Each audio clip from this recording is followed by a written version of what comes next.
Our fourth story out front, remodeling the Street of Horrors. Demolition crews tore down 2 more homes in Cleveland today, right next door to where Ariel Castro held 3 women captive for over a decade.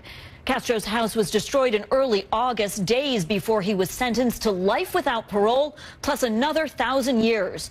Crews will return to the area tomorrow to begin planting grass and flowers. Meanwhile, Castro's victims continue with their recovery, readjusting to their new lives, and even making some public appearances. Scott Taylor, an investigative reporter with Cleveland's WOIO, is out front. Hi, Scott. What is the latest? Tell us. Hey, Jessica. Hi, with Michelle Knight, Amanda Berry, and Dina Jesus.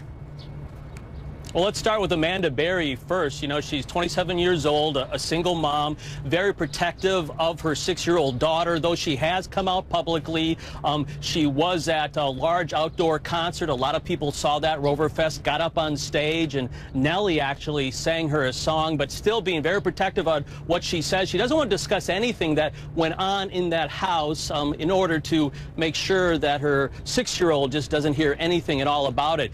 And then there's Michelle Knight. Michelle Knight made that passionate impact statement in front of Ariel Castro. She's really become the face of the entire story right now when she did make that statement at his sentencing.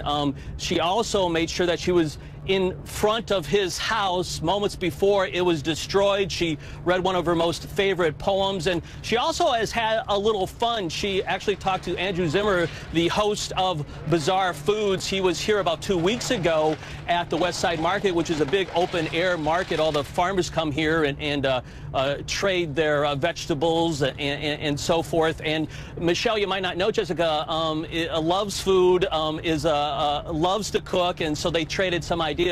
And then there's Gina, Gina, who I've come pretty close to with her family, only 23 years old.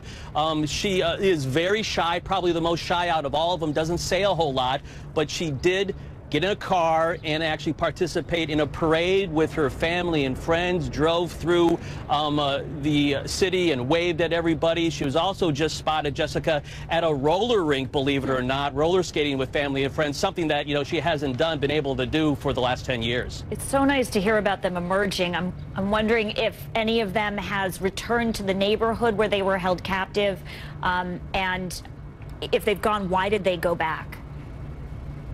Well, they all 3 have gone back before Ariel Castro's house was destroyed about 3 weeks ago. They demolished it. Michelle has been there twice, once before it was demolished, then moments before. Gina, I believe, stopped by as well, and Amanda, too. And I think it's just one of the process of their healing and also making sure that their lives continue. Michelle made it very clear in that victim's impact statement in front of Ariel Castro that her life is going to continue. Scott, really touching reporting and so sensitive to what they're going through. Thanks so much for your updates. Scott Taylor reporting for us. And still to come, new developments in the NSA leaker investigation, warning signs in 1983 that were ignored. Plus, Switzerland's controversial plan to combat prostitution, why the Swiss government thinks sex boxes are a good idea. And the latest from the massive wildfire out west, San Francisco's water and power supply in danger.